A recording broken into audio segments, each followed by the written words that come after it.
Il avait à peu près 60 tatouages. Des incisions qu'on a fait pour l'intérieur, les flèches, et seulement 2 étaient prêtes à être tirées. On a trouvé des jambières, comme on les voit encore chez les Indiens de l'Amérique du Nord. On a trouvé une ceinture en peau de chèvre, une ceinture très longue, pouvait faire deux fois le tour de la taille, et dans la ceinture des pochettes avec des instruments. C'est vraiment intéressant tout ce qu'on a trouvé et analysé sur les... Alors les fermes, il y a une sorte d'héritage très spécial relié au Moyen-Âge, mais codifié par l'impératrice Marie-Thérèse d'Autriche. Et automatiquement, sans les testaments, on dit la ferme fermée. Automatiquement, les premiers enfants héritent tout. Les fils d'un maître d'école qui a fait toutes les montagnes plus hautes de 8000 mètres sans oxygène.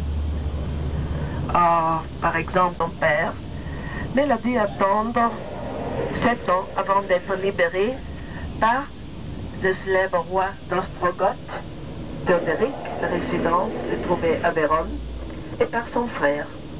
Alors Similde a quitté les Rosengarten, le jardin des roses, c'est aussi le nom de la montagne, rentré chez son père, et après, les chevaliers antérieurs, les flèches, et seulement 2 étaient prêtes à être tirées.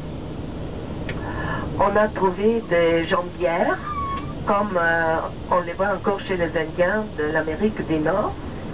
On a trouvé une ceinture en peau de chèvre, une ceinture très longue, pouvait faire deux fois le tour de la taille, et dans la ceinture des pochettes avec des instruments.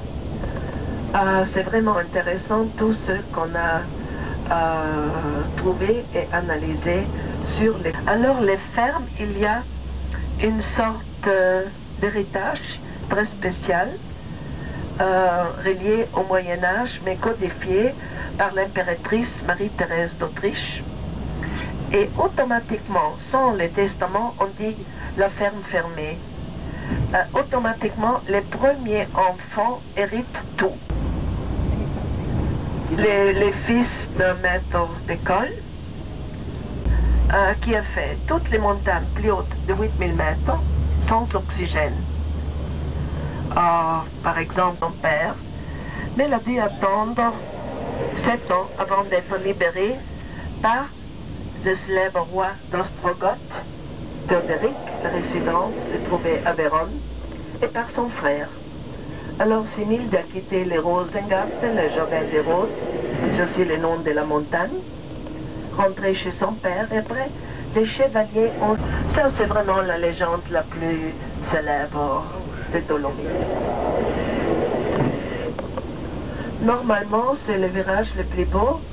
Si on regarde à gauche, on peut voir beaucoup de montagnes cachées en ce moment. Et maintenant, on va rentrer, il y a un château là à gauche, en bas c'est la ville de Bolzano. Alors les fermes, il y a une sorte d'héritage très spécial relié au Moyen-Âge, mais codifié par l'impératrice Marie-Thérèse d'Autriche. Et automatiquement, sans les testaments, on dit la ferme fermée. Automatiquement, les premiers enfants héritent tout. Les fils d'un maître d'école qui a fait toutes les montagnes plus hautes de 8000 mètres sans oxygène. Par exemple, mon père, mais il a dû attendre 7 ans avant d'être libéré par le célèbre roi d'Ostrogoth, Théodoric. La résidence se trouvait à Vérone, et par son frère. Alors Similde a quitté les Rosengarten, le jardin des roses, c'est aussi le nom de la montagne, rentré chez son père, et après, les chevaliers ont... Ça, c'est vraiment la légende la plus célèbre de Dolomites. Normalement, c'est le virage le plus beau. Si on regarde à gauche, on peut voir beaucoup de montagnes cachées en ce moment. Et maintenant, on va rentrer, il y a un château là à gauche. En bas, c'est la ville de Bolzano. Les fils d'un maître d'école